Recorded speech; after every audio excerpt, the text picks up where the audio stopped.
só voltou atrás quando a Financial Times publicou que havia dívidas ocultas. Portanto, estes elogios a gente está habituado. Eles existem, fazem parte da praxe de partilha de favores e de outras coisas. Mas os fatos que nós no terreno vivenciamos não têm absolutamente nada a ver com isso. Portanto, há uma disparidade entre esse discurso e a realidade. Dar-te um exemplo bastante simples. Vamos lá falar, por exemplo, da cidade de Maputo. Cidade de Maputo, onde estamos aqui todos nós. Na cidade de Maputo, um dos problemas que normalmente não se fala dele é que uma das zonas que mais sofreu, que é Camachaquén,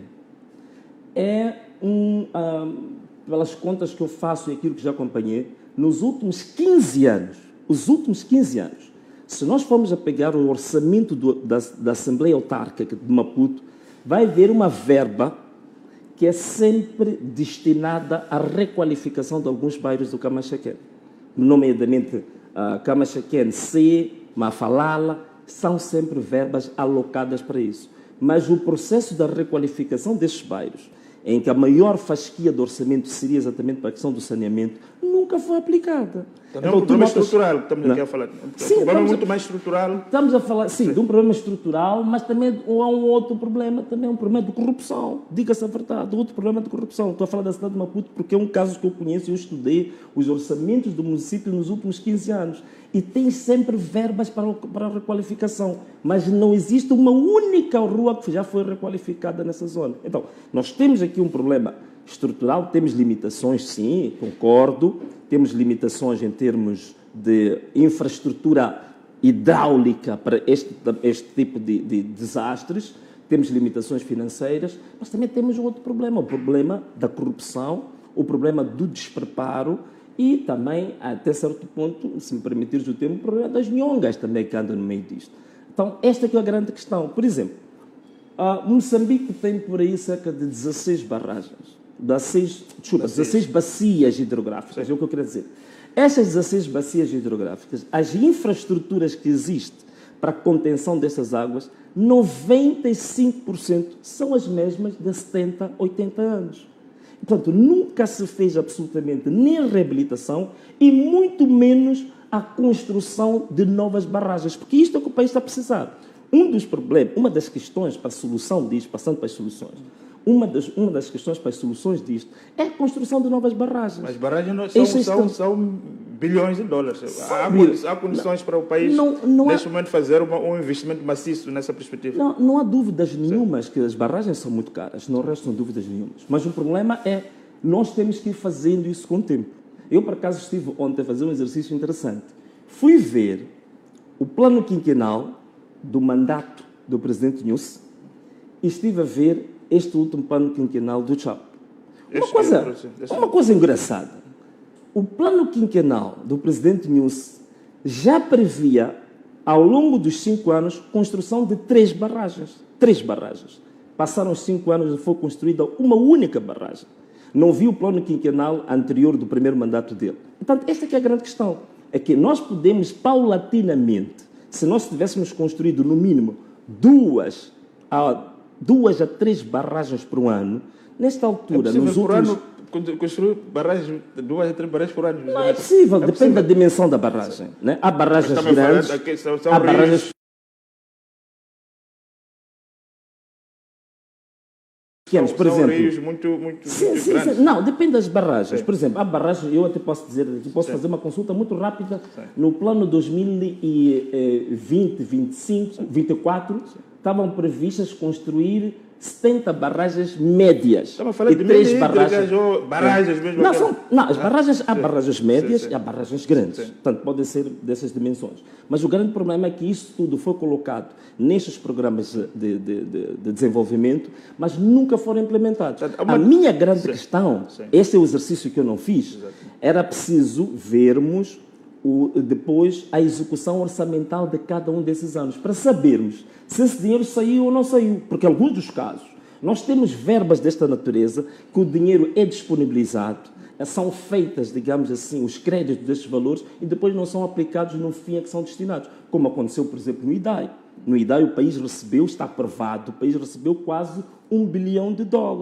Mas você vai para as zonas sensíveis do IDAI, Guaraguara, Embuzi, em Sofala, sabes que a última vez que a equipa de reconstrução pós-IDAI tentou ir a Guaraguara foram apedrejados, porque não há obra nenhuma, nem edifícios, nem saneamento, não se fez absolutamente nenhum. E a minha pergunta é, onde é que foi aquele dinheiro que nós pedimos e recebemos da comunidade internacional? No caso dos fundos do Banco Mundial, parece que cria-se uma unidade específica de gestão, o próprio Banco Mundial acompanha, parece que o projeto ainda não fechou até esta parte, pelo menos que eu vi. E não há registro, Venâncio, corrija se estou enganado, do Banco Mundial ter denunciado o desvio de fundos do IDAI, pelo menos do ponto de vista do financiador. Olha, o Banco Mundial não anunciou o desvio dos fundos do IDAI. E nem interrompeu o processo. A única informação que eu tenho do Banco Mundial, o Banco Mundial interrompeu financiamento, houve corte de financiamento. Porque é assim, uma coisa é a promessa, o contrato promessa, ou o contrato programa, que é assinado, e depois os desembolsos são feitos em função da execução da obra no terreno. O Banco Mundial interrompeu os fundos por 2 anos. E uma das razões até não tinha a ver com o IDAI. Uma das razões tinha a ver com os fundos que foram disponibilizados exatamente para a recuperação de infraestruturas hídricas na Zona Sul. E uma delas foi exatamente em Boane. Está bem lembrado, o Belmiro, das pontes metálicas que nós gastamos cerca de 11 milhões de dólares para aquelas pontes. Naquelas pontes, no financiamento daquelas pontes, houve desvio de fundos para comprar viaturas de luxo, para fazer construção. E, por causa disso, o Banco Mundial interrompeu fundos relativos a mudanças privadas. Mas o Grapoc não fechou, Venâncio. O Grapoc não fechou. Pelo que eu sei, o Grapoc, que é o Gabinete de Reconstrução, ainda não fechou. Yeah. E, pelo que eu sei, continua a receber fundos do Banco Mundial. Yeah, mas a minha a informação que você quer trazer, e pelo que eu sei, o Grapoc não atua na Zona Sul, atua na Zona Centro. Não, estava a dizer que em função do financiamento que foi destinado para a Zona Sul para a recuperação de infraestruturas hídricas e houve desvio, o Banco Mundial interrompeu. Essa informação é pública, isso já até faz interrompeu. Mas não tem nada a ver com o IDAI, se calhar. Sim, em relação ao IDAI, não. Isso tem a ver com é uma outra situação. Sim, a interrupção que o Banco Mundial fez do financiamento a Moçambique por causa do desvio de fundos deste financiamento que era destinado para a Zona Sul. Venâncio, só para ganharmos tempo, se calhar já fez o diagnóstico. O Venâncio e o Partido Anamola apresentaram uma proposta para o processo de reconstrução, basicamente, depois cheias. A grande questão que se coloca é que como é que o Anamola apresenta uma proposta se nós ainda estamos no meio da época chuvosa? Ou seja, com que base vocês fizeram um levantamento para chegar à conclusão de que são 1.000 milhões? Era essa questão. Essa é a questão que se colocou muito em relação a ideia parece boa, não há dúvidas. Sim. Mas a questão do fundo é como é que nós ainda estamos a tirar as pessoas que estão sitiadas, ainda estamos num processo. Como e quando é que o Anamola foi buscar dados para fixar esse plano de 1.000 milhões de dólares? Essa é a questão do fundo que queremos perceber com o Venâncio para percebermos a rácio dessa proposta. Sim. Olha, Belmiro, duas coisas. Exato. O documento que nós partilhamos o documento que nós partilhamos com a imprensa foram slides. Portanto, foram 10 páginas. Foram slides que é o resumo da nossa proposta. A nossa proposta tem por volta de 150 páginas. Essa proposta, nós estamos abertos, se for o entendimento do governo, para ir discutir em detalhes como é que nós vamos alcançar cada um dos pilares definidos naquela proposta. Mas é uma proposta ou não é uma proposta, Venâncio? Não, é uma proposta. O que foi dito é que o Anamola, pelo menos aquilo que vimos na imprensa, o Anamola apresenta uma proposta orçada de mais de 1.000 milhões de dólares. A questão que se colocou no fundo é como é que, se ainda nem estamos no fim da época chuvosa, com que base o Venâncio e o Anamola conseguem trazer os dados? Muito simples, Belmiro, extremamente simples. Sim. Extremamente simples. Exato. Infraestruturas que o país está a precisar para fazer face a mudanças climáticas e as cheias, já são conhecidas, já foram definidas. Há mais de 15 anos, eu estava a dizer, há mais de 15 anos que todas as recomendações para minimizar o efeito das cheias em Moçambique são conhecidas. Inclusivamente, o próprio governo, por isso eu estava a falar dos planos quinquenais, o próprio governo, nos planos quinquenais anteriores, previa a construção de pelo menos uma barragem por ano, porque essas infraestruturas são conhecidas. Quais é que devem ser reabilitadas, quais são as infraestruturas críticas, quais são as bacias hidrográficas que devem ser reabilitadas. Por exemplo, só no plano quinquenal de 2026, até vou vou-me aproveitar agora deste plano quinquenal do governo do dia. Está previsto, por exemplo, a reabilitação de 15 quilómetros de diques. Isto já está feito, este estudo já existe. Portanto, não é preciso. Não é proposta. O Venâncio apresentou uma proposta que, do ponto de vista, no plano, digamos, da ideia, todo mundo diz que é uma ideia disruptiva, interessante. Até vindo de um partido da oposição que nem tem assento parlamentar. Estamos todos de acordo. A grande questão que se coloca é onde é que o Venâncio buscou os dados para construir uma proposta, onde chega à conclusão que são necessários $1.000 milhões. Essa é a grande questão do fundo. Primeiro, Danilo, deixa-me só colocar os pontos dos is. Sim. A questão que estás a levantar, estás a falar de questões meramente conjunturais. Quer dizer, as pessoas estão a voltar para as casas, as pessoas estão a sentir... Espera, deixa-me explicar. Então, essas são questões conjunturais. Nós fizemos um programa trienal e o investimento que está lá é investimento estrutural. Significa que não tem nada a ver com a questão das pessoas que estão nos centros de reassentamento ou não. São infraestruturas fundamentais para exatamente barrar, minimizar o efeito das cheias. Esses dados existem. É por isso que estou a dizer que esses dados existem. Nós temos o plano detalhado e estamos abertos para discutir com o Governo exatamente o plano mais detalhado. Nós mandamos apenas um resumo. Esses dados existem. Eu estava a dizer aqui, só em barragens, estamos a falar de produção de construção de cerca de uma barragem por ano. Em termos de reabilitação de diques, são mais ou menos 15 quilómetros de reabilitação de diques por ano. Então, essa informação eu não estou a interromper, mas só para dizer, estamos a fazer cerca de $1.000 milhões. 1,6 mil milhões de dólares. Mas só para construir, por exemplo, uma barragem tipo Pandancoa, só quero dar um exemplo. É muito mais do que isso. Portanto, o teu plano, olhando para o seu plano, desses cálculos, parece muito... Não. É uma ideia um pouco... Não, mas espera. Sim. Primeiro, vou dar só um exemplo. Sim. Primeiro vou dizer, para este plano, nós não estamos a falar de barragens hidroelétricas do tamanho de Pandancoa. Que em Pandancoa, como tu sabes... Temos a barragem de Moamba Major, que dizem que é crítica para isso. Temos a barragem de Mapai. Há mais de 20 anos que a Moamba Major aparece em todos os programas de desenvolvimento, mas nunca foi concretizado. Então, o que estou a dizer, estou a falar de barragens que têm a ver, são barragens de tamanho médio. São barragens exclusivamente para minimizar retenção de águas. Para retenção de águas. Agora, Moamba Major, nós estamos a falar de Pandancoa, estamos a falar de uma hidroelétrica. Isso é outro. Temos Moamba Major, temos a barragem de Mapai, como se chama? Acho que fala aqui em Gaza. Portanto, nós estamos a falar de hidroelétricas para fornecimento de energia, não só. Não só mais ou menos o custo das barragens. Estava aqui a ver, não tenho que os custos, mas quero me parecer que se é para construir uma barragem por ano, o seu plano prevê quantas barragens? São 5 barragens por ano. Barragens médias. Qual é o orçamento de cada barragem? Mais ou menos cada uma das barragens anda por volta de $100 milhões. São barragens médias. No plano que o Venâncio apresenta, $100 milhões. O plano são 1.200 milhões. 1.600.000. Então, são 5 barragens que o Venâncio propõe. São 500 milhões ficam logo consumidos pelas barragens. Esses outros 500 são suficientes para dar corpo a esse teu plano. É essa questão que estava aqui a colocar. Quero me parecer que até a ideia pode ser interessante. Não, espere. Mas os números me parecem um pouco deslocados da realidade. Não está deslocado. Não estamos a falar de 1,5. Mas se o Venâncio vai gastar 500 milhões na questão das barragens, fica com 700. Esses 700 é possível para fazer face, porque isso está-me a falar que precisa de uma reestruturação profunda de todo o edifício no quadro dessa questão da resiliência climática. Com $700 milhões não parece os cálculos nós temos. Não é possível ser feito. Com 700 milhões de dólares. Vou dizer, com $700 milhões, deixa-me só acrescentar.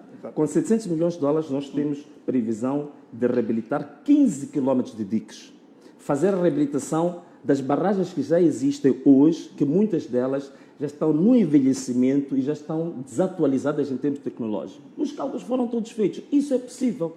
É por isso que eu disse que nós temos esses cálculos feitos, temos o detalhe, estamos abertos para ir discutir com o Governo detalhe técnico por detalhe. O que foi apresentado aqui não é o programa em si, foram os slides.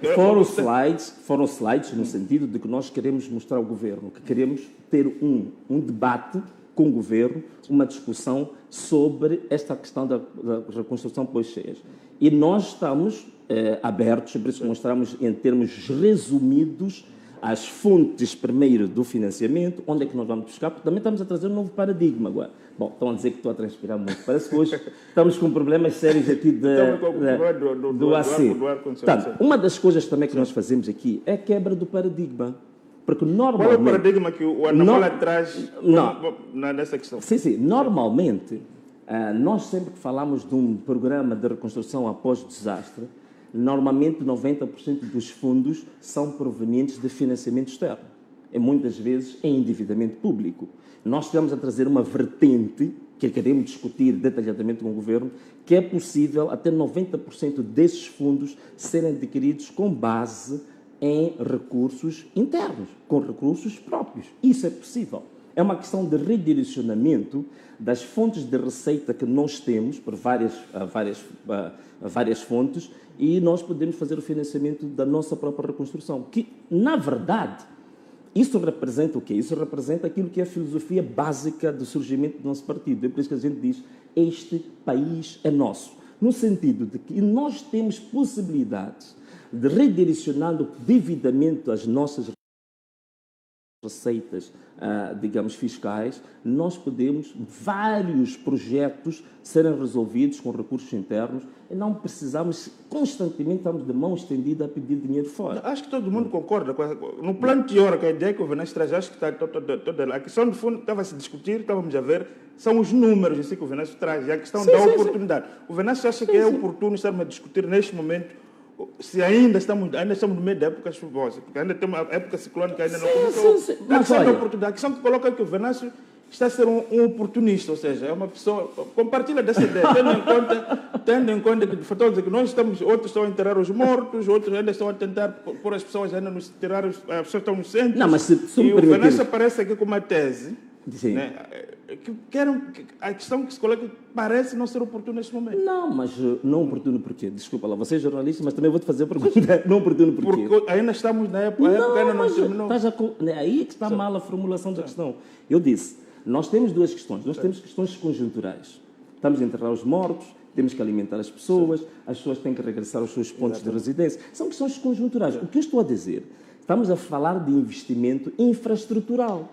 É isso aí. Mas nós podemos fazer. Faz com base em levantamentos concretos. Eu já disse. A estrada estava fechada. Quando é que fizeram os levantamentos? Só em casa. Não. Ou o plano resume-se só às barragens? Caro amigo, eu falei de 15 km de diques. Portanto, o plano não falei da produção das barragens. E eu falei também agora... Só para fecharmos essa parte. O plano resume-se, digamos, numa discussão teórica. Não foi feito nenhum levantamento nesta época. Olha, você está fazendo uma questão meramente interessante do ponto de vista filosófico. Qualquer tipo de plano é teórico. Tem que ser teórico, mas temos de fazer um levantamento concreto da situação. Ainda não foi feito esse levantamento. O que estou a dizer, muito simples, Belmiro. Volto a repetir. Pega nos planos quinquenais, os últimos 2, 3 planos quinquenais. Todas as questões que o Moçambique precisa, em termos de reabilitação ou intervenções infraestruturais, esses levantamentos existem. São conhecidos. Não tem nada a ver com essa situação atual. O problema é o seguinte. É que a ideia que ficou é que o plano que o Venâncio apresentou tem a ver com a situação atual. Não tem nada a ver com isso. Acho que esse esclarecimento é importante. Tem a ver com o investimento que devem ser feitos infraestrutural que o país precisa para não ter situações ciclicamente como as que nós tivemos agora. Pelo menos a parte evitável é possível com o investimento infraestrutural. Ficou muito claro a relação, porque a ideia é que parece que o Venâncio fez um levantamento agora. Não, Belmiro, eu vou dizer uma coisa, que esse é um dos problemas que nós temos aqui neste país. Muitas das vezes, até isso acontece até com pessoas esclarecidas, até mesmo no mundo jornalístico, as pessoas normalmente vivem ciclos. E a análise que eles fazem dos ciclos é sempre uma análise conjuntural. Quer dizer, houve cheias agora, é exatamente como o governo também o fez. O governo, se tivesse usado a informação da previsão climática que já existe, tanto a nível nacional como a nível regional, muitos dos danos que nós tivemos teriam sido evitados se tivesse usado a informação da previsão climática. Então, a questão que se coloca, as pessoas só discutem questões conjunturais, quer dizer, temos que alimentar as pessoas, temos que enterrar os mortos, não sei o quê. Mas nós temos que discutir, temos que fazer uma discussão um pouco mais profunda, que é discutir os aspectos estruturais. Né? E esses aspectos estruturais são conhecidos. Portanto, a proposta do Venâncio colocou ao governo, pretende desenvolver aqui uma conversa um pouco mais concreta com o governo para apresentar esse plano. Claro. Para além do governo, vai ser socializado com a sociedade civil, com o parlamento? É por isso que nós, quer dizer, em princípio, o plano de reconstrução pós-cheias, nós apresentamos pelo pedagógico. E o efeito pedagógico é mostrar aos moçambicanos, à sociedade civil, de que nós próprios podemos ser parte integrante da planificação, das soluções, dos grandes problemas que o país tem. Essa questão, acho que foi dito que o plano do Nanomol é disruptivo desse plano. Não, é por isso mesmo. Por exemplo, agora, há pessoas que estão a dizer que, Venâncio, vocês apresentaram também um programa que tem a ver com acoplar o problema que surgiu relativamente às cheias. Nós apresentamos um programa para revolucionar a parte da educação, e que nós chamamos Seja Padrinho Escolar de uma Criança. E esse programa, ele traz uma coisa interessante. Eu sei que as pessoas dizem, não, mas vocês estão a imitar porque já existe alguém que está a recolher material escolar. Este é que é o grande problema. É que nós, quando pensamos nas crianças, pensamos na escola, todos nós corremos apenas para ir buscar um lápis, um afiador e não sei o quê. Isto é uma questão conjuntural. Outros países já existem. Isto é uma conjuntural. Agora, o que é que nós estamos a trazer? Ainda vou aproveitar aqui as câmaras da televisão para saber. O que é que nós estamos a apresentar? Mas eu ia propor essa questão do... Não, mas deixa-me só terminar essa parte. Okay. O que é que nós estamos a propor? Nós estamos a propor o seguinte. O conceito de redistribuição de renda, nós sempre temos um conceito de que o tesouro público é que é a fonte para a redistribuição de renda. Mas nós nunca pensamos no cidadão, que o Belmiro, que certamente consegue ter, no final do mês, paga todas as suas despesas, ainda consegue fazer poupança. A poupança do Belmiro pode também ser reconfigurada como parte da redistribuição da renda para o país. Então, se o Belmiro alocar 5% da sua poupança mensal para um programa que tem a ver com o melhoramento da educação a nível nacional, e o Belmiro fizer, o Venâncio fizer, o Nariz fizer, e todos aqueles que conseguem algum rendimento, acredita, Belmiro, nós também acreditamos que os problemas sérios que a educação enfrenta hoje, em 1 ano, 2 anos, nós podemos resolver. A perspectiva do Venâncio é que não podemos pensar que tudo é com o governo ou com o Estado. Os cidadãos também têm uma quarta parte a fazer isso. Exatamente, essa é a proposta que nós estamos a trazer. E tanto mais que essa proposta... Os americanos tinham com a USAID. A USAID era a contribuição dos cidadãos. Nós estamos a trazer essa proposta por quê? Estamos a trazer essa proposta porque há uma ideia, um pouco, digamos, deturpada, de que tudo que é oposição, quando olha para questões do Estado, tem que estar sempre a apontar o dedo, ter um olhar, um criticismo em relação ao Estado. Então, nós estamos a separar o Estado do governo, estamos a separar o Estado do partido que está no poder. E olhando a política dos últimos 30 anos. Olhar para o Estado. Então, quando nós olhamos para o Estado, nós temos que nos ver, cada um dos cidadãos, nós todos conjuntamente, somos parte do próprio Estado. Então, nós estamos a arranjar soluções de Estado, não soluções de um partido político da oposição, nem soluções de uma organização watchdog do governo. Nada disso. Sempre houve aquela ideia de que é uma cultura política que foi cristalizada, no sentido que o partido da oposição significa crítica. Quem é da oposição tem que criticar, porque se não criticar, vai ser acusado de ser a comer com a situação. Então, se calhar um pouco disto, ou seja, sim, é uma cultura política assim, a questão da crítica, eu penso que é um dos pilares da atuação da oposição. Mas não é a única. A oposição também tem que ter projetos próprios. É que durante muito tempo a oposição ficou guetizada na crítica. Não, é importante. É importante fazer a crítica, mas não é a única. A oposição também tem que ter uma vertente da sua própria ação em concreto para resolver problemas concretos que o povo tem. Então, esta questão dos programas que nós apresentamos, tanto o programa para a educação, tanto o programa para a habitação, tanto o programa que nós apresentamos para a agricultura, é exatamente a forma como nós estamos a usar, sem precisar gastar dinheiro, sem precisar estender a mão, como a gente sempre faz para o FMI e o Banco Mundial. Nós estamos a trazer um modelo, um novo paradigma de encarar situações críticas do país com base em recursos internos e envolvendo os cidadãos todos. Acho que o próprio ministro dos Transportes falou que as boas ideias eram bem-vindas. Quando houve aquela discussão, que não queria trazer aqui não, o mas pai da não, a mas... cada dia que passa, Venâncio, a cada dia que passa, estão a emergir novos pais. O próprio Ismael Moussa reagiu para dizer que também é pai da proposta. Então, acho não, mas deixa-me só explicar isso. Deixa-me só explicar. Ainda bem que tu estás a tocar nesse assunto. Ainda bem que tu estás a tocar nesse assunto. O ministro não foi honesto. O ministro não foi honesto. Portanto, cometeu mais uma trombada. Ele não foi honesto. Não foi honesto por quê? Por uma razão simples. Porque ele diz que está a tentar passar a ideia de que ele deu uma opinião. Né? Deu uma opinião e que hoje ele está no governo e há um programa do governo para ser feito. Ele não foi honesto. Por uma razão simples. Eu fui estudar esta matéria com detalhes. O manifesto do Partido Frelimo, depois seguiu-se aquele plano de ação dos 100 dias. Depois tem um programa quinquenal que foi apresentado. Todos estes documentos, temos o PSOE de 2025, primeiro ano do Chapa, e temos o PSOE de 2026. Portanto, temos 5 documentos programáticos em que nenhum destes documentos existe um projeto específico para um comboio elétrico de alta velocidade do Norte Mas o Sul. manifesto Não existe. Não fala concreta, mas fala de soluções no quadro... Não abstrato, até posso ler, porque eu até por acaso, como fui estudar isso, o manifesto do Partido Frelimo, na página 76, diz o seguinte: garantir a conclusão e reabilitação, qualificação da Estrada Nacional número 1 e outras vias. Está a ver? Está tudo no abstrato. Igualmente importante. Fala de linha férrea. Onde fala das linhas férreas? Fala da linha férrea. Onde fala das linhas férreas é na página 77. Eu estudei isso. Página 77, o ponto 235 diz o seguinte: dinamizar e acelerar a elaboração de projetos de ligação ferroviária Norte-Sul, bem como outros ramais vitais para o desenvolvimento econômico do país.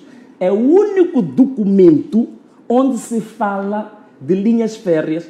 Foi o manifesto que a Frelimo apresentou em julho de 2024, isto é, 3 meses depois do nosso manifesto, mas fala tudo no abstrato, não fala em concreto do comboio elétrico de alta velocidade. E mais, agora deixa-me só terminar isso, agora aproveito também, deixa-me aproveitar o momento.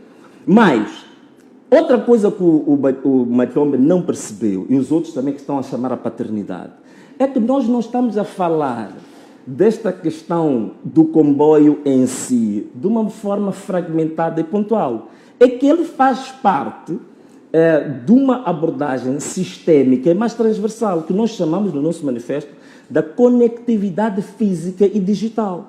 O que estamos a falar da conectividade física? É esta ligação de norte-sul e também com um comboio elétrico de alta velocidade e depois com entrocamento para ligar o este e o oeste, que ninguém falou disso. Mas nós também falamos da colocação da fibra óptica ao longo de todo o trajeto da linha férrea, tanto de norte a sul como este a oeste, e depois interligada com outra coisa.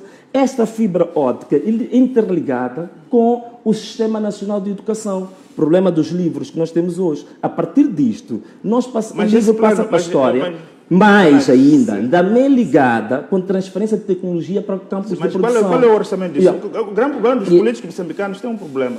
É não quantificar as coisas. Porque dizer isso no plano teórico, porque o ministro disse que são 7 mil milhões de dólares, que já por si só quer me parecer que em 5 anos é impossível mobilizar aquele valor. No seu manifesto, qual era o orçamento desse teu plano? Não. Já integrado, como o Venâncio diz, que o seu é muito mais ambicioso, quer dizer... Qual é o valor? Qual é o orçamento? Isto é um manifesto. Não tem orçamento? Não, isso não tem orçamento. Quando estamos a ver os outros homólogos em Portugal, tudo que debate, ela tem orçamento. Não. Tem orçamento, sim. Não. Mesmo quando você discutir a despesa, tudo tem que ser orçamentado. Eu não posso ver espera. São proclamações. Espera. Da mesma forma que o ministro disse aos 7 mil milhões. Qual é o orçamento do teu Não confundas as coisas. Não confundas as coisas. Uma coisa é um manifesto, que são ideias políticas, a visão de sociedade que você pretende.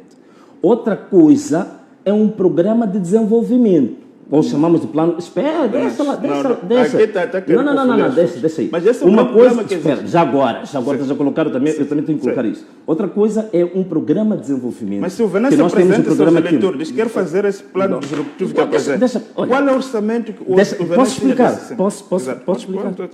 Temos tempo para isso. Acho que tens de me dar tempo. Senão vai dar a impressão que você hoje não me chamou exatamente para clarificar as pessoas. Não, para clarificar. Então, por favor, deixa-me lá dar uma explicação. É que depois também também temos muitos temas interessantes hoje, né? Sim, então, sim. Eu acho por que acaso também temos tempo. Não vamos ser muito redundantes também com essa situação. Mas ok, mas se é assim, então deixa-me explicar. Mas, por favor, eu hoje aqui vim para esclarecer as coisas dos telespectadores. Não vim aqui, se quiseres, um tete-a-tete comigo. Quando nós sairmos e tomar um café, vamos ter esse vamos concentrar na explicação. Agora, sim. Agora, tens de ser um pouco mais ponderado nas suas questões, né? Ok, eu sei que queres fazer o papel também para virem-te lá em casa, mas ok. É assim, uma coisa é um manifesto que são as ideias políticas ou o projeto de sociedade que tu queres. Isso não é obrigatório que tu tenhas orçamento. E ninguém apresentou orçamento, nem a Frelimo, nem a Renamo, nem o MDM, nem quem quer que seja. Outra coisa é um programa de desenvolvimento, que você pega no manifesto e você detalha depois com ações em concretos de como é que tu vais materializar a tua visão. E depois tens uma outra coisa, que é teres um plano econômico e social e o orçamento do Estado. Aí sim, é por isso que se diz que o orçamento é uma expressão financeira de um plano econômico e social. Então, se eu apresentar um plano econômico e social e não te mostrar o orçamento, essas perguntas que estás a fazer fazem sentido. Mas se eu estou a falar de um manifesto, estou a dizer que o meu manifesto é uma visão que eu tenho de construção de um Estado, a minha visão de sociedade que eu tenho. Aí tudo bem. E depois, tanto mais que nós, no nosso manifesto, para alcançar determinados objetivos estratégicos, nós definimos grupos específicos que vão trabalhar nisso. Por exemplo, nós falamos de uma reforma curricular para Moçambique.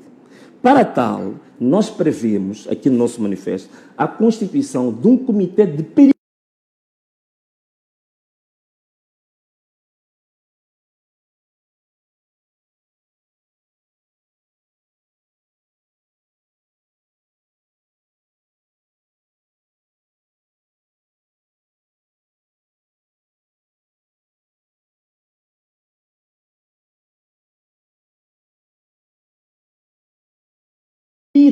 em educação que vão ter um determinado período para fazer um programa. Da linha férrea. Não, mas estou a dar um exemplo, ok? Se quisermos falar da linha férrea... Só para fecharmos essa parte. Se quisermos falar da linha férrea, por exemplo, nós também temos aqui a constituição de uma unidade específica para o desenvolvimento territorial. Que a linha férrea, na verdade, acaba sendo parte da gestão do desenvolvimento territorial do país. Nós também temos ideias sobre o desenvolvimento territorial. Só para fechar mesmo a primeira parte, antes de irmos ao intervalo, a par dessa proposta que o Venâncio apresenta ao governo, que foi, obviamente, a intenção foi saudada, embora a discussão está aí em relação aos números e a oportunidade. A outra questão que se colocou foi, ao mesmo tempo, o Venâncio fez uma carta dirigida ao secretário-geral do Conselho do Estado, na perspectiva do secretário fazer diligências para que o Presidente da República convoque uma sessão do Conselho do Estado para os membros do Conselho do Estado discutirem uma eventual declaração de estado de emergência em algumas zonas por causa dessa questão das cheias. A questão que se coloca é, olhando para a Constituição da República, ela é clara quando diz que o Conselho do Estado é órgão de consulta do Presidente, ou seja, o Presidente que convoca, portanto, não se extrai daí qualquer disposição constitucional ou legal em que o membro pode pedir ao Presidente do Conselho do Estado, chame-nos para nós te aconselharmos. Como é que é uma coisa nova também que o Venâncio tem essa particularidade. Só queria nos explicar mais ou menos dessa questão. Sim. Bom, como é que se diz? Esteja começado mesmo do fim. A grande questão, que se calhar o Belmiro não está lembrado, na primeira sessão que foi convocada para o Conselho de Estado, eu penso que foi um dia antes do Dia da Independência Nacional, portanto foi dia 24 de junho de 2025, se não estou enganado, e que depois foi adiada. Nesse dia, e eu partilhei até com a imprensa, mesmo convosco, apresentamos um anteprojeto de revisão da Lei do Conselho de Estado. E nesse anteprojeto de revisão da Lei do Conselho de Estado, uma das questões que nós colocávamos lá é exatamente tornar o Conselho de Estado mais interativo e que os membros do Conselho de Estado também pudessem fazer propostas de revisão de leis, propostas legislativas, logicamente submetindo ao próprio Conselho de Estado para discutir. Porque, lógica simples, não vamos agora entrar muito em tecnicidade. Sim.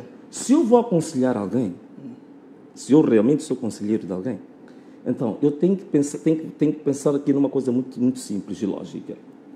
É que há assuntos que podem ser da autoria do aconselhado, mas há assuntos também que o aconselhado pode não estar a vislumbrar. Então, se eu sou conselheiro, eu posso fazer uma proposta ao meu aconselhado para debatermos um determinado assunto. Por que o governante então, não dirigiu a carta numa perspectiva mais reservada, nessa perspectiva que o governante está a trazer? Porque a crítica que se coloca ao governante, acho que todo mundo concorda que o governante está a trazer uma nova forma de fazer política municipal. Acho que todo mundo está de acordo. A questão, do fundo, é que parece que o governante ignora muito, digamos, aquilo que são a liturgia das instituições. Por exemplo, se o governante quisesse falar com o presidente Chapo sobre essa necessidade, o governante até tem números, eles ficaram reunidos. Porque a questão, do fundo, o governante parece estar mais do que ele sabe, mais do que querer o encontro, quer simplesmente fazer um número político. A questão, no fundo, é essa que se coloca. Não, mas olha, vou dizer uma coisa. Sim. Belmiro, vou dizer uma coisa, Belmiro. A questão de estar a fazer um número político, estar a fazer aproveitamento político, estar a fazer um marketing político, eu acho que isso é uma questão da liberdade de cada indivíduo fazer essa interpretação. Agora, o que importa mais, não é? E penso que vocês como jornalistas, e tu como jornalista, devias estar um bocadinho preocupado com isso, é saber se a proposta em concreto tem mérito ou se não tem mérito. E se a proposta em concreto, ela, sob o ponto de vista nacional, é pertinente ou se não é pertinente. Se traz valor acrescentado ou se não traz valor acrescentado. Então, o grande problema é que às vezes nós temos muita tendência de discutirmos um bocadinho periférico e não vermos exatamente as coisas. Mas a liturgia é importante das instituições.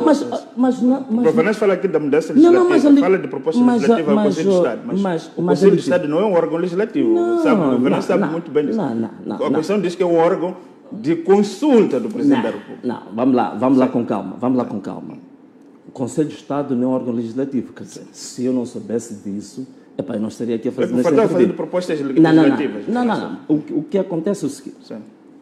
O Conselho de Estado, os conselheiros de Estado, com o seu aconselhado, se notarem, exatamente porque o Presidente da República tem iniciativa de lei, se os conselheiros notarem que existe alguma coisa ou algum setor da sociedade que precisa de ser legislado ou alguma legislação que precisa ser revista, podem fazer a proposta ao Presidente ou ao aconselhado. E o aconselhado contém iniciativa de lei, vendo o mérito da proposta, submeter à Assembleia da República. Portanto, isso não tem problema absolutamente nenhum.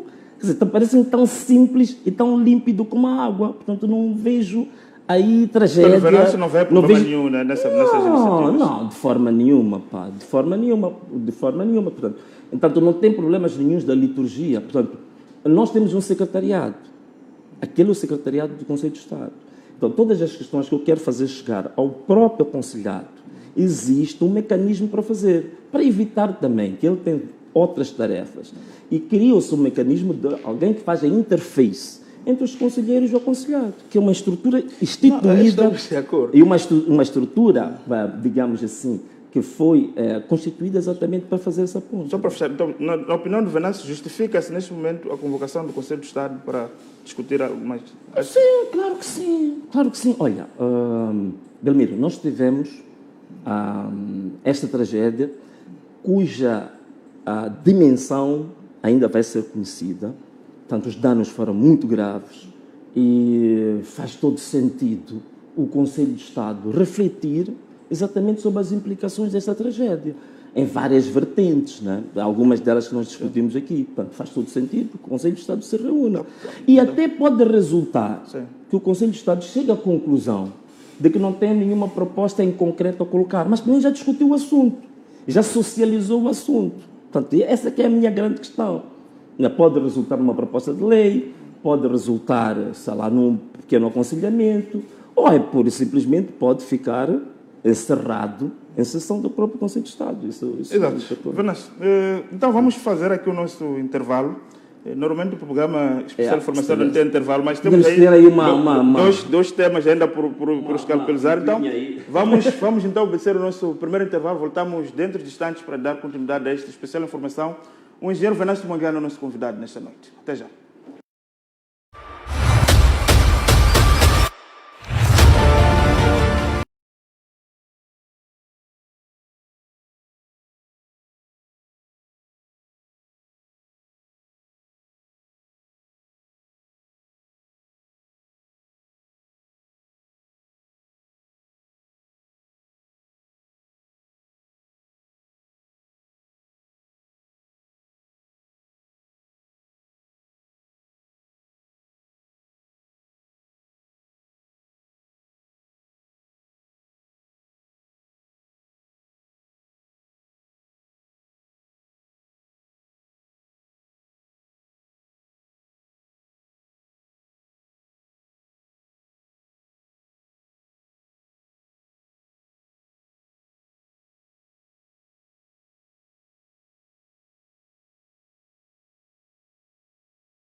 Desconto nos artigos.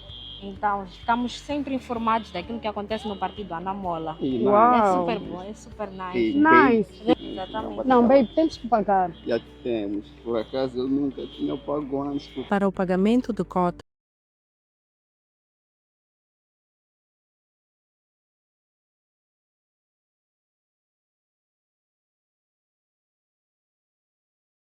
são pagamentos e cotas, e lá encontrará todas as cotas pendentes.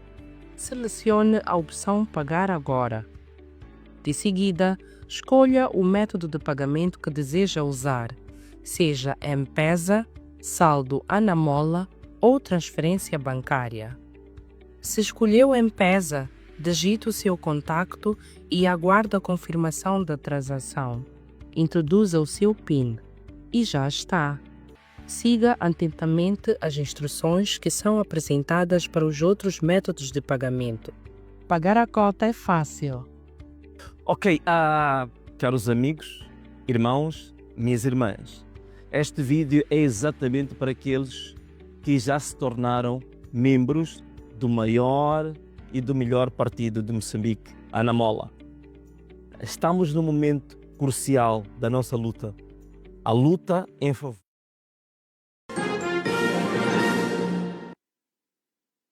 As pessoas possam esclarecê-las, não é? Portanto, estamos de volta então à segunda parte do programa Especial Informação desta noite. O engenheiro Venâncio Manguiano é o nosso convidado aqui. Engenheiro, falamos das cheias, porque pronto, foi uma situação que aconteceu em janeiro, mas o mês de janeiro também marcou o início da governação do presidente Daniel Chapo, investidura do governo e dos outros órgãos. Qual é a avaliação que o Venâncio faz desse primeiro ano de mandato? Bom, primeiro vamos combinar uma coisa, não é? E os seus espectadores estejam lá. Estamos a fazer um debate, não é? Vamos fazer um debate, não estamos aqui numa peleja de amigos ou de velhos amigos com questões mal resolvidas. E também, mais, não precisas, tu já tens currículo suficiente, os que estão lá em casa não precisam... Mas podemos começar a responder as questões. Não, vou. Sim, Só estou aqui a colocar uns pontos também básicos, importante. umas questões de princípios. Portanto, não precisa fazer tanto esforço para ganhar pontos lá do outro lado. Então, se nós tivermos um debate continuamente nesse sentido, eu vou ter que me retirar e deixar-te deixar-te um programa, não é? Então, em relação à questão do primeiro ano de Daniel Chapo, para mim, eu acho que é um ano negativo. Negativo por quê? Porque... Primeiro, vamos falar de alguns assuntos que eu acho que são dos mais candentes. Sim. Por exemplo, a questão da corrupção. Como é que a questão da corrupção foi abordada? A questão da corrupção, ainda me lembro, eu registrei uma frase que na tomada de posse, no discurso da tomada de posse, que ele dizia que a corrupção é uma doença que corrói, que vai-se fazer um combate sem trégua, sem quartel à corrupção. E uma coisa engraçada é que, segundo o Gabinete Central de Combate à Corrupção, logo no primeiro trimestre de 2025, registraram-se 334 novos casos de corrupção, envolvendo funcionários públicos. E este número que se alcançou no primeiro trimestre foi o dobro de casos que houve em todo o ano antecedente. Aí já estamos no primeiro ponto. Outra questão é que quando se fala de fazer combate à corrupção sem tréguas e depois fala-se de liderar ou governar pelo exemplo, eu acho que toda a gente esperava, como presidente jovem, que ele realmente tivesse uma postura fraturante, trouxesse um novo modelo, um novo paradigma de governação. Para mim, houve alguns artigos que antecederam a tomada de posse, colocavam em causa os interesses empresariais ou interesses financeiros que ele tinha, que diziam que tinha lá umas 6 empresas que não pagavam, faziam fuga ao fisco. É verdade que houve um comunicado a esse propósito, não sei o quê, mas eu penso que, se nós dissemos que queremos governar pelo exemplo, eu acho que ele poderia, pessoalmente, esclarecer exatamente esta questão, e que não fez. Segundo, nós tivemos, logo no primeiro ano, alguns membros do governo que estiveram envolvidos em escândalos que tornaram-se públicos. Por exemplo, o ministro da Agricultura, que esteve ligado primeiro ao escândalo ligado ao corte ilegal de madeira no distrito de Xemba, a partir daquela empresa Ecofarm, e que, curiosamente, o responsável provincial que esteve nesta operação de denunciar este corte ilegal foi imediatamente exonerado pelo próprio ministro. Depois tivemos a questão da Future Technology of Mozambique, 130 milhões de meticais, em que havia também indícios ou suspeitas de que ele fazia parte do capital social de uma das empresas ligadas a esta, uma empresa que surgiu exatamente meses antes do lançamento do concurso. Não foi feito absolutamente nada disto. O ministro da Saúde também, houve o escândalo de cerca de 2 milhões de dólares de ter favorecido uma empresa que era para fornecimento de medicamentos. E estes dois exemplos continuam no governo e que não houve um posicionamento firme nem dele, nem dos próprios ministros. Eu entendo a questão da presunção de inocência, né? Eu vi alguns membros do próprio Partido Frelimo vieram em público e disseram que não há presunção de inocência. Mas eu gosto muito, há uma lei que eu acho que foi uma das melhores leis que este país fez, que é a Lei da Probidade Pública. A Lei da Probidade Pública é uma norma que eu gosto muito dela, já não me lembro exatamente onde é que ela está escrita. Aquela lei traz uma coisa para mim espetacular, que diz assim, que, olha, um servidor público, ou um titular de um órgão público, mesmo que factualmente não esteja em conflito de interesses, mas se a situação em que ele estiver envolvido criar a sensação, atenção a isto, estamos a falar de um termo que já não é jurídico, criar a sensação de que ele está em conflito de interesses, a Lei da Probidade Pública diz que recomenda-se que ele declare escusa. Quer dizer, independentemente da questão da presunção... Em qual dos casos? Para os dois casos, sim. Tanto o Ministro da Agricultura como o Ministro da Saúde. Independentemente da situação de eles realmente gozarem dessa presunção de inocência, mas se passam a sensação de que estão envolvidos num escândalo financeiro e que estão envolvidos em atos de corrupção, ou eles, ou o chefe deles os demitia. Exatamente também para os preservar. Essa é outra cultura que nós não temos. Então, na sua perspectiva, nesse campo, ainda estamos, na sua perspectiva, esses dois ministros deviam ter sido... Deviam ter sido, eu até acho que deviam ter sido eles primeiro. Eles podiam pedir dispensa, pelo menos para permitir que a justiça fizesse o seu trabalho com isenção. Outra questão também que ficou pendente é que no próprio discurso de abertura ele fala dos funcionários fantasmas. E depois descobre-se os tais 18 mil funcionários fantasmas a partir daqueles aplicativos de inteligência artificial, mas depois não se deduziram responsabilidades sobre isto. Outra questão também tem a ver com a indústria mineira, o grande caso de Manica, que envolveu a governadora e os filhos. Portanto, o posicionamento assumido pelo Presidente da República e pelo próprio governo, para mim, não foi de forma nenhuma exemplar. Ainda vou falar talvez seja o último tema este sobre a questão de corrupção. Na indústria extrativa, no governo, no discurso de abertura, ele prometeu criar o chamado Fórum de Transparência do Setor Petrolífero. Passou um ano inteiro, esse fórum nunca foi criado, porque era um fórum que, em princípio, ia envolver sociedade civil, partidos e os outros. Isso nunca foi criado. Outra questão também tem a ver com a questão da segurança nacional. Segurança nacional, por exemplo, a questão dos raptos e sequestros. Ainda me lembro e registrei as palavras que ele usou. Diz, vamos enfrentar o crime organizado e garantir que a segurança volte a ser uma realidade para todos os moçambicanos. A justiça não pode ser uma promessa distante. O que acontece é que, em relação aos raptos e sequestros, até novembro de 2025, tínhamos 10 casos de raptos. E fazemos um paralelo, desde 2011, que se registrou o primeiro rapto até hoje, estamos a somar cerca de 305 raptos em Moçambique. Só esta indústria, daquilo que foi registrado, são cerca de 350 milhões de dólares que foram pagos em resgates. Portanto, não houve avanço quanto a isto. A educação, que ele dizia que será um pilar central da nossa transformação. Estes são os termos dele. Será o pilar central da nossa transformação. A educação foi um retrocesso total. Portanto, nós temos problemas na educação, a reestruturação dos currículos, digamos assim, os indicadores de educação continuam dos piores do mundo e da África. Nós continuamos a ter hoje problemas muito sérios com a literacia e a escrita.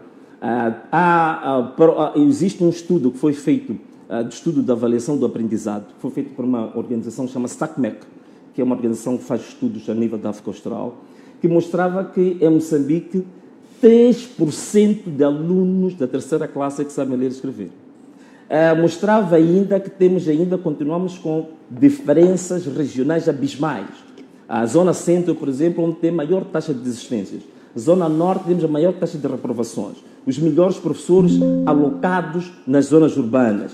Temos 1%, olha para este dado que é um dado interessante. Só 1% dos professores que foram entrevistados, 1% dos professores dominam 80% do currículo da quarta classe. Classes sensíveis, primeiro e segundo ciclo do ensino primário. Classes sensíveis.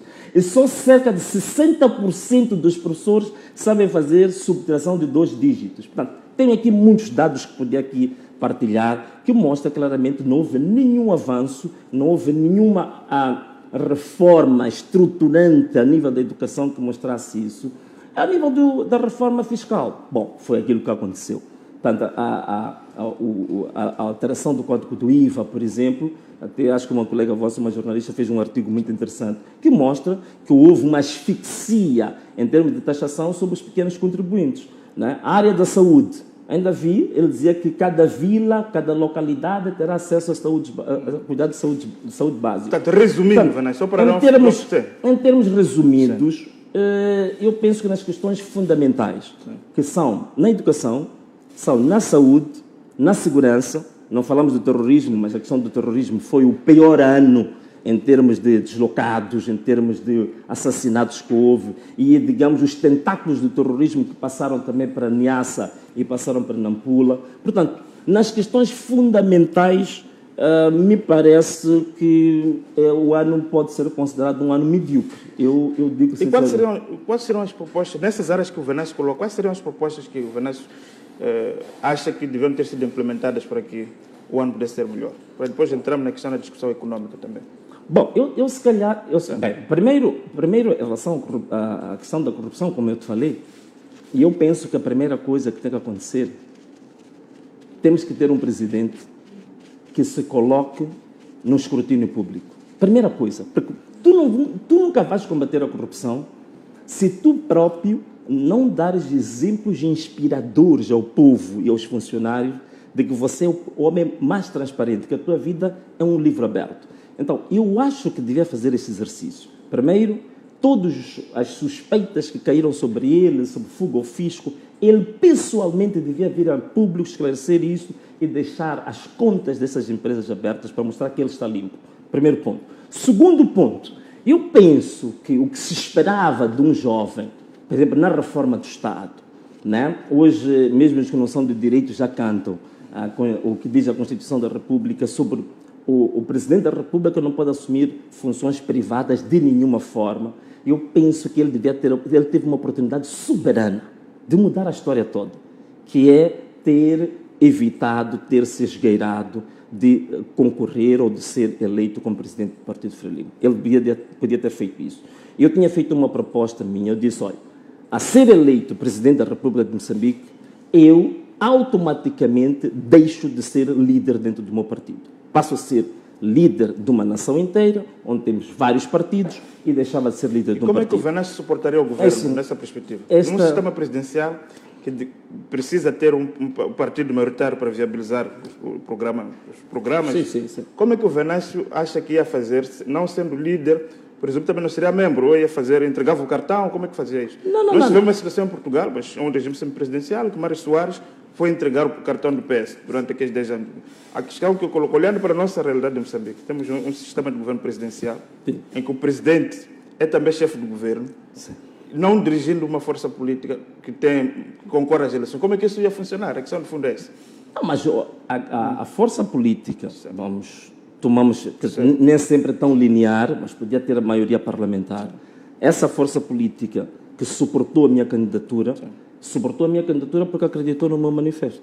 se acreditou no meu manifesto, e às vezes é um manifesto que fizemos conjuntamente, certamente que todos os programas do governo que forem ao Parlamento vão refletir este pré-acordo que eu tive com essa força política. No fundo, então, continua a dirigir o partido, ou seja, não, renunciou para o inglês ver, no fundo, não, é diferente, é totalmente diferente. Tu veja o caso, por exemplo, do Brasil, por exemplo. O Bolsonaro, quando foi presidente da República, não era líder político. Portanto, aquele partidozinho que era desconhecido, que suportou o Bolsonaro, tinha a sua presidência e tudo mais. Portanto, isso é possível.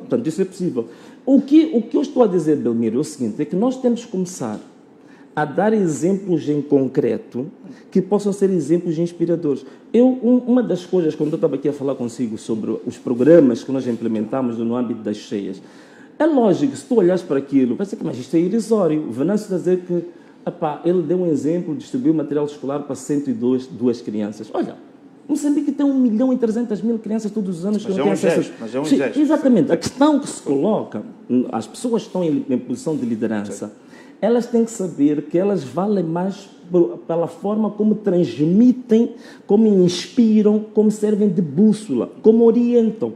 Portanto, exatamente isso. Então, é nesse sentido que eu digo que é preciso nós começarmos a dar exemplos em concreto que mostrem claramente que nós queremos fazer esta fratura com todo o histórico, digamos assim, de muita partidarização da própria instituição. E do ponto de vista político, como é que olha para este primeiro ano? Incluindo a forma como as forças políticas, incluindo a oposição, o teu próprio partido, como é que olhou para este primeiro ano, do ponto de vista da ação política dos partidos? Do Parlamento?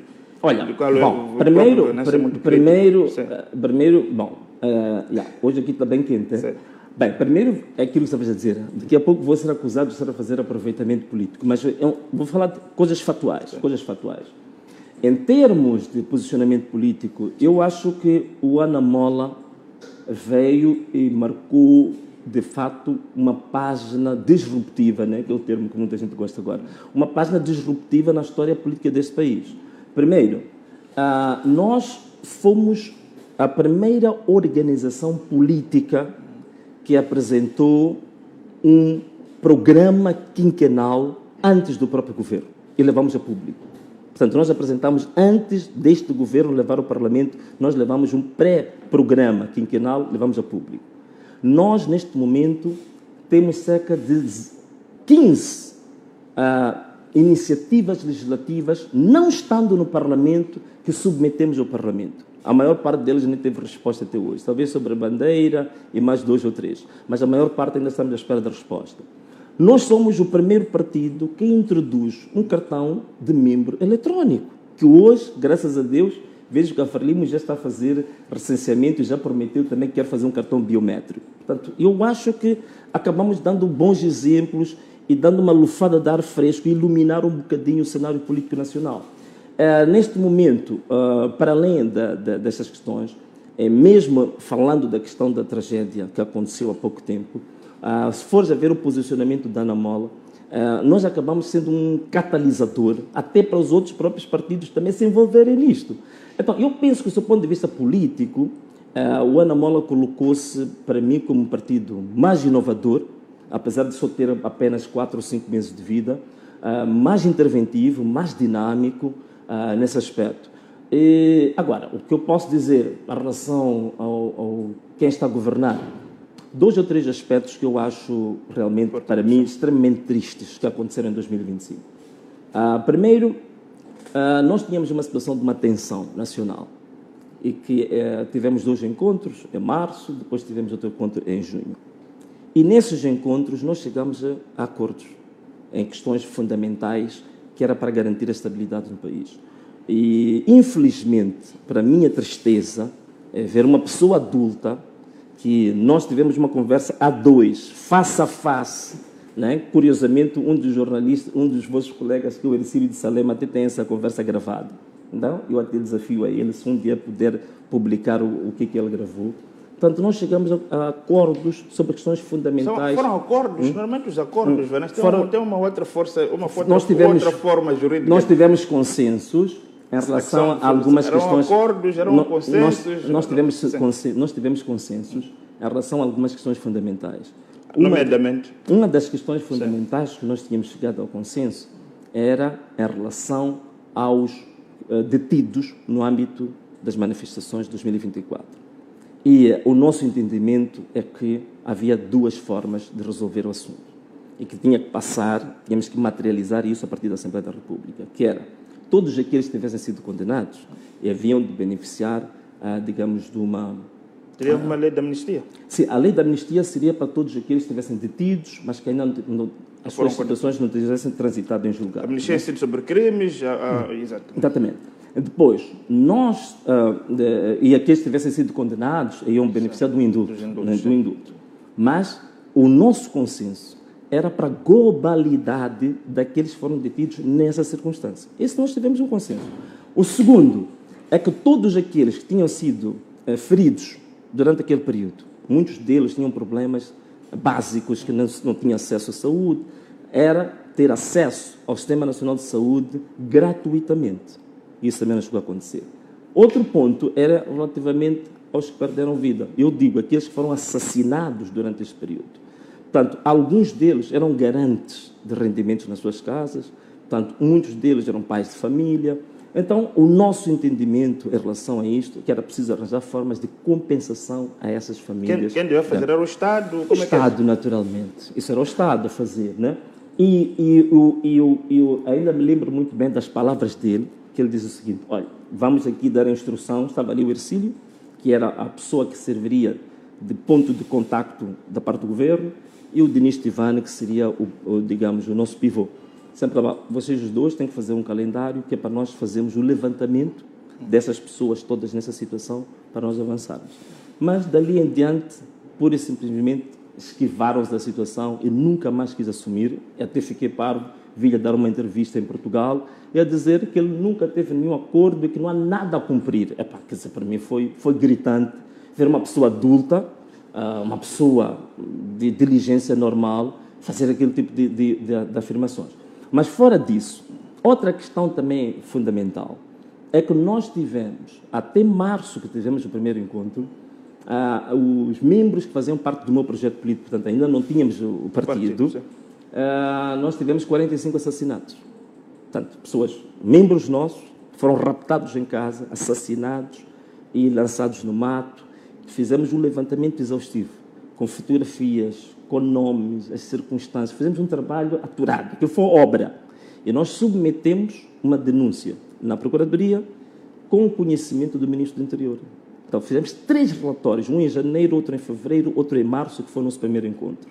Depois fizemos um resumo de todas as denúncias que fizemos relativamente a isso e submetemos ao próprio Presidente, que era para ele tomar o conhecimento. E este assunto também é outro assunto que está totalmente esquecido. E ainda há pouco tempo, nós há 2 semanas voltamos a ter um caso em Luabo. Assassinaram mais 2 membros do partido da Anamola, que eram coordenadores em Luabo. Então, as perseguições políticas, execuções extrajudiciais, violação de direitos humanos, portanto, e não houve um posicionamento muito claro do próprio chefe do governo relativamente a estas matérias. Portanto, do ponto de vista dos direitos humanos, foi um ano desastroso. E também, sob o ponto de vista do Anamola, já disse aqui, já falei sobre as questões que eu achei.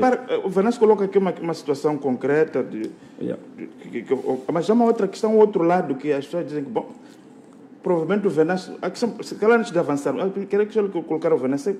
O Venâncio foi quem, de facto, convocou as manifestações pós-eleitorais, houve aquele movimento todo. Em algum momento, neste momento, olhando com uma distância de um ano, o Venâncio voltaria a fazer aqueles apelos ou não?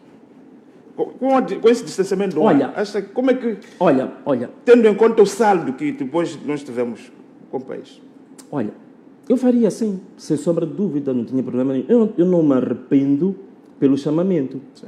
Porque o chamamento que nós fizemos, repara muito bem, em todos os anúncios que eu fazia, era simplesmente para paralisar a atividade laboral, levantar cartazes, cantar o hino nacional. Outra coisa interessante, este foi um dos grandes ganhos que nós tivemos nas manifestações. Mas não acho que o movimento foi infiltrado por pessoas com caráter um pouco violento. Durante o período das manifestações, o espírito patriótico, cantar o hino nacional, toda a gente a uma mesma hora. Tu não vias isto há quanto tempo? Portanto, foi um grande ganho. E a consciência cívica, a cultura política, teve um grande salto em 2024. Então, por isto, eu acho que eu voltaria a fazer a mesma coisa. Agora, esta questão das infiltrações, não sei o quê, isso é outro assunto. Porque as infiltrações, provas que existem de infiltrações, foram elementos das Forças de Defesa e Segurança que criaram a maior parte dos distúrbios. Isto está provado. Há também elementos vossos que aterrorizavam pessoas não na temos estrada. Eu não tenho elementos meus. Nós que vivemos nos bairros, muitas vezes, tem que parar... Não tive... Valmiro, não tive elementos meus. Naquela altura, não eram membros do partido que eram chamados. Eu estava a fazer um chamamento nacional, portanto, não tinha elementos meus a fazer nada disso. Eu fiz um chamamento nacional em que eu colocava o padrão em que eu achava que era uma forma de manifestar pacificamente e protestar para resultados eleitorais. Que parece que todo mundo pacificar, manifestar pacificamente, sim, mas a questão, no fundo, é aquela violência que depois degenerou, dos saques, das mortes. Mas eu que estou a dizer, sim, existe um relatório, era bom ver o relatório publicado pela Amnistia Internacional sobre as manifestações de Moçambique. Em nenhum momento a Amnistia Internacional chamou os manifestantes de violentos e criminosos. Pelo contrário, a Amnistia Internacional exigiu responsabilidade das Forças de Defesa e Segurança. Essas é que cometeram atrocidades. Essas é que assassinaram pessoas. As lojas que foram vandalizadas, muitas delas, e existem vídeos que tornaram-se virais, que nós temos blindados, carros, digamos assim, antimotins, arrebentarem os portões dos armazéns. Exatamente. E nós tivemos as mortes que aconteceram, a violência, a destruição que aconteceu, foi uma estratégia das Forças de Defesa e Segurança exatamente para desacreditar o movimento. Portanto, não foram as pessoas. E mais, até posso falar agora de pessoas um pouco insuspeitas. Agora, na abertura do ano judicial... Era já para entrarmos já no... Na abertura do ano judicial, o bastonário da Ordem dos Advogados falou disso. E disse claramente que temos que acabar com esses fantasmas. Portanto, esta coisa de chamar as manifestações de criminosas por aí fora, eu até disse, isso é que é perigoso. O perigo não é o que aconteceu. O perigo é a forma como nós estamos a encarar isto.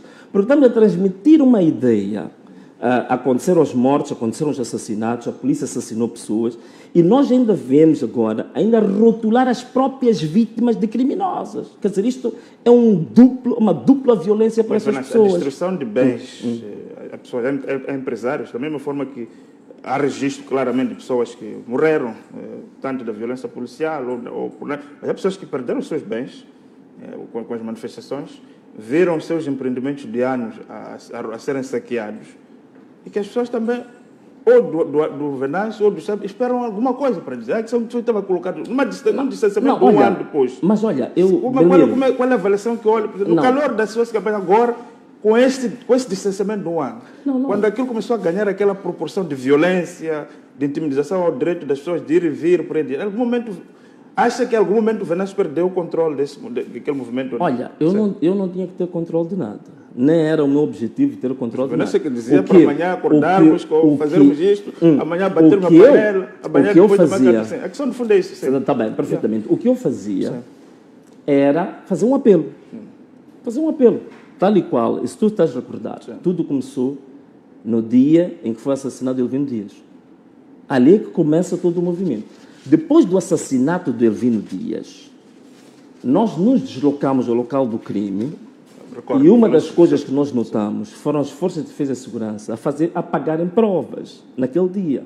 E uma das coisas que nós dissemos, olha, vamos, no dia 21 de outubro de 2024, vamos nos encontrar no local do crime e vamos manifestar o nosso repúdio. E nós até dizíamos, não só por Elvino Dias, mas por Elvino Dias e toda a lista de pessoas da sociedade civil, políticos, por aí fora, que já foram assassinados ao longo desses anos. Naquele dia, foi uma manifestação totalmente pacífica e justificável, legítima, porque o meu advogado pessoal e mandatário político havia sido assassinado. Naquele dia, a atuação da polícia foi aquela. Aliás, colegas vossos, houve um colega vosso, acho do outro canal, que naquele dia também ele foi ferido.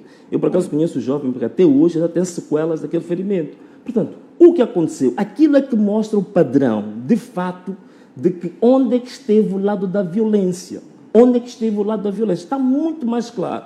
Desde o primeiro dia que se convocou as pessoas a protestar, a polícia sempre carregou sobre as pessoas, sobre um direito constitucional, sobre um direito legítimo de protestar. Né? Exato. Não sei se, acho que ficou claro, não sei se há uma questão aqui nesse tempo, entramos na questão do ano judicial, que o tempo também já nos abandona.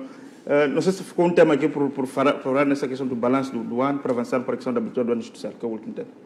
Não, sobre o balanço, aquilo que eu tinha dito, quer dizer, é um balanço claramente negativo, um balanço do ponto de vista econômico, social e político, eu acho negativo, com ênfase para o jogo. E como é que olhou para essa questão da abertura do ano judicial? E Venâncio falou agora de que há membros do seu partido, são do seu partido ou são do movimento? Porque essa é a grande questão. Assim, esses são... Sim, era a grande questão. Eram do movimento, né? Porque sim, foi até o último relatório que nós submetemos, foi março. Sim. Portanto, o partido não estava constituído. O partido foi constituído em 15 de agosto de 2025. Portanto, mas eles já faziam parte do projeto político. Aliás, nessa altura, nós já estávamos na recolha das assinaturas para submeter para o registro do partido, não é? Então, como é que olhou para essa questão do... Mas, antes de dizer, é uma questão que o Venâncio fala da intolerância política. Como é que avalia o fato de, apesar do Venâncio estar a referir a essas questões, o ministro Sais ter deferido a alegação do seu partido, o próprio presidente da República ter dirigido a posse que confere o Venâncio como membro do Estado, agora com foro privilegiado? Bom, é um pouco contraditório, não é por isso? Não é, porque essas duas ações, se calhar eu não vou me alongar muito, elas foram resultados de pressão. Foi no quadro dos acordos? Não, isso foi uma pressão nacional e internacional. Portanto, não foi no quadro dos acordos, mas houve uma pressão para que tal acontecesse. Acho que esse esclarecimento era importante. Então, Venâncio, tivemos agora a abertura do ano judicial. Qual é a sua expectativa em relação a este ano, 2026? Na questão do aprofundamento, do Estado de Direito, qual é a avaliação que faz? Olha, e qual dos discursos que tenha marcado? Marcou mais, sim. Olha, Belmiro, eu tenho, apesar de tudo, todas as questões que estão a acontecer, eu disse ainda há pouco tempo que assassinaram 2 membros nossos, mas eu estou muito otimista em relação ao ano 2026, sobretudo do lado, digamos assim, da cultura cívica. Eu notei que em 2025 houve uma espécie de esmorecimento, sobretudo da sociedade civil, notou-se um certo retraimento, não é? Não sei exatamente o que andava à volta, mas eu estou muito confiante e otimista que o ano 2026 vai ser muito rico em eventos cívicos. Acha que a sociedade civil está também um pouco resignada? Ela está, mas eu este ano... Qual é a razão que há várias, mas bom, eu como não faço parte dessas organizações, não vou me debruçar muito sobre isso, mas, por exemplo, uma das coisas que eu estou otimista é que nós começamos bem este ano. Nós ainda estamos no primeiro trimestre e, por exemplo, relativamente a algumas questões estruturantes que têm a ver com os direitos humanos, os direitos cívicos, estou a ver um movimento efervescente da sociedade civil a fazer essa luta. Por exemplo, agora submeteu a questão do CDD, CNCM, o CDD já submeteu portanto, o requerimento para o provedor, que o provedor é que tem a iniciativa. Portanto, então, o provedor, para interceder ou para ser espécie de mandatário do CDD para submeter o requerimento para a declaração de constitucionalidade ao Conselho Constitucional. Estou a ver agora o Fórum Mulher, que também está a fazer recolha de assinaturas. O nosso partido, Ana Mola, também está a fazer a mesma coisa. Então, eu estou um pouco otimista e gostaria tanto que este movimento que está a começar agora, que pudesse crescer e ser um ano, não para, digamos assim, o privilégio e para... digamos assim, para os políticos estar na ribalta. Eu gostaria que este ano fosse a sociedade civil na ribalta. Portanto, a cultura cívica pudesse marcar o ano 2026.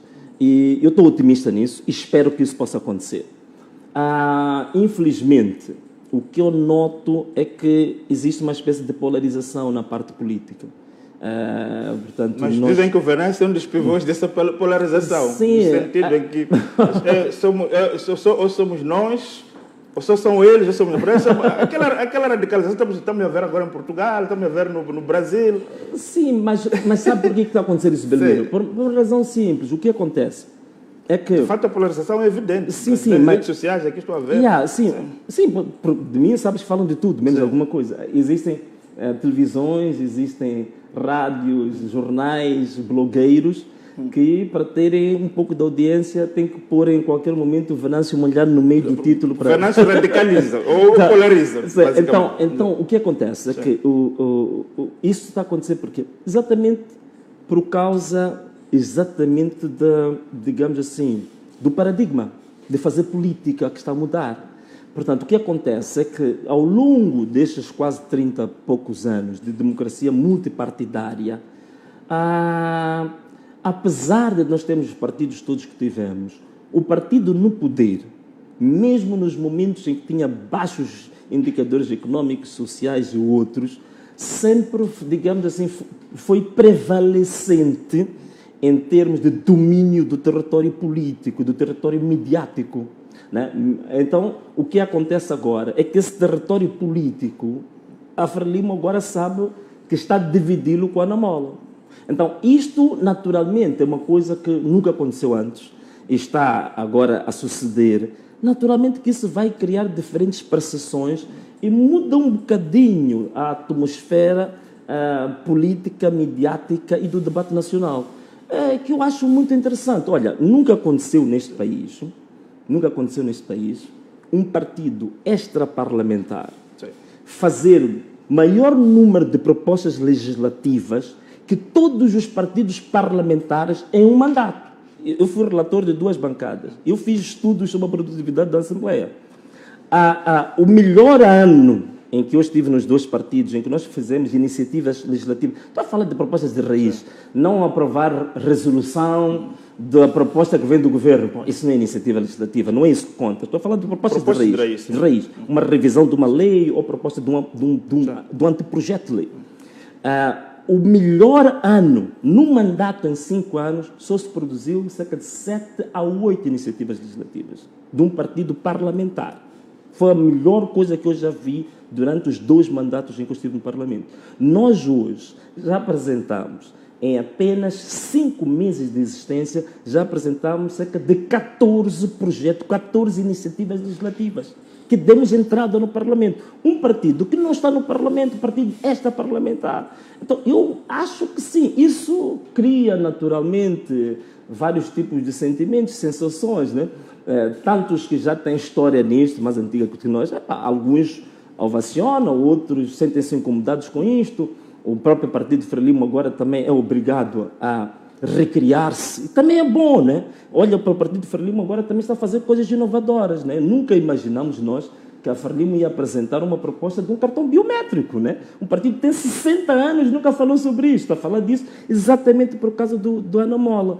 Nós agora estamos a discutir propostas que têm a ver com desenvolvimento nacional, propostas estruturantes, em que o governo está a aparecer a reboque das propostas de um partido extraparlamentar. Então, eu acho que isso realmente é que acaba criando a polarização, não no sentido que estamos a ser radicais, mas no sentido que estamos a apresentar propostas radicais. Nós estamos a apresentar propostas radicais. Por exemplo, uma das propostas radicais... Só para fechar, temos 2 minutos só para fechar. Exatamente. Uma das propostas radicais interessantes, essa que eu gostaria mesmo de falar, olhando para os espectadores, foi a nossa proposta de revisão da lei da maioridade civil. Que, curiosamente, essa proposta, uma pessoa insuspeita apareceu, penso, 2 ou 3 semanas depois, a dizer que concordava, que é exatamente o venerando presidente do Tribunal Supremo. Ele apareceu a dizer que aquela proposta era meritória. Logicamente, que também ele, para não ficar em maus lençóis com o sistema, dizia que não, ele já tinha pensado naquilo antes. Tudo bem, não interessa a forma como a narrativa é feita, mas apareceu o presidente do Tribunal Supremo a dizer que sim. E aquela proposta é uma proposta, para mim, realmente fundamental e clavicular para o país. Nós temos jovens entre os 18 anos aos 20 anos. Estão no limbo jurídico. Estão, e são jovens criativos, inteligentes, inovadores, empreendedores, que podem fazer coisas grandiosas para o país, mas estão limitados por causa desta lei. Mas, por exemplo, isso é uma coisa fraturante. Mas pode é uma votar, coisa... mas não pode abrir uma conta bancária. Exatamente, sim. Tem direitos políticos, sim, mas está limitado nos direitos civis. Então, realmente, eu penso que foi uma das propostas mais fraturantes, mais claviculares que foi feita durante o ano. Sou professor Venâncio Mugano. Então, últimas considerações, Venâncio. Agora sim poderá fazer... Quais são as minhas últimas considerações? As últimas considerações que eu quero colocar aqui, têm a ver com quem nos está a ouvir lá em casa. Primeiro agradecer a ti, Belmiro, pelo debate acalorado, né? Também estás a transpirar muito, também ficaste um bocado... Mas Venâncio não está muito habituado a esse tipo de debate. Daquilo que eu percebi, o Venâncio não está muito habituado a esse tipo de debate. Não, mas olha, eu fui formado nisso. Sabes que eu fui comentador de televisão durante anos. Leva teus temas. E depois Mas hoje em dia, se for a ver os debates na mesma interesse, são desse modelo. Sim, mas... Não, mas o que acontece é o seguinte... O que acontece, eu sei que o modelo de debate é este, mas tem a ver com a qualidade da pergunta. Porque eu, às vezes, estou preocupado em ouvir uma pergunta que me desafia a entrar na profundidade, mas estou a ver uma pergunta que me leva a ficar sempre na superfície e sempre a ficar nas questões pueris, nas questões vulgares. Vamos fechar o programa. Então, olha, só para fechar, eu queria agradecer aqui à MBC TV por esta entrevista, mas também queria passar uma mensagem a todos os moçambicanos. E a mensagem que eu quero passar aos moçambicanos é que este país é nosso. Este ano nós passamos um projeto, uma ideia de que nós temos que começar a tomar o pulso dos destinos do nosso país. Nós não somos simplesmente objetos que temos de estar constantemente à espera de um Estado-papá, seja Estado-papá ou então de uma mão externa que venha, digamos, dar-nos algumas doses para nós vivermos. Nós temos que começar a tomar pulso do nosso país. Este país, a salvação deste país não está no endividamento externo, a salvação deste país não está num certo partido, a salvação deste país está nos moçambicanos. Então temos que nos empenhar em várias iniciativas que a própria Ana Mola lançou e que leva o próprio cidadão a ser um ator ativo, dinâmico, para nós alcançarmos índices de desenvolvimento, de felicidade e de satisfação. Então é isto que eu queria chamar. Vamos tomar pulso do nosso país, vamos reafirmar que o povo é que está no poder, vamos reafirmar que este país é dos moçambicanos e não é de um punhado de amigos setários, partidários. O país é dos moçambicanos, este é o nosso ano. Temos que mostrar que o povo é que está no poder. Venâncio, muito obrigado então por estas 1h30, quase 2 horas de debate. O debate é isto aqui. Havia uma necessidade de colocar questões, muitas delas incômodas, mas temos que colocar questões. Acho que essa é a nossa função. E queríamos também agradecer aos nossos internautas e aos nossos telespectadores.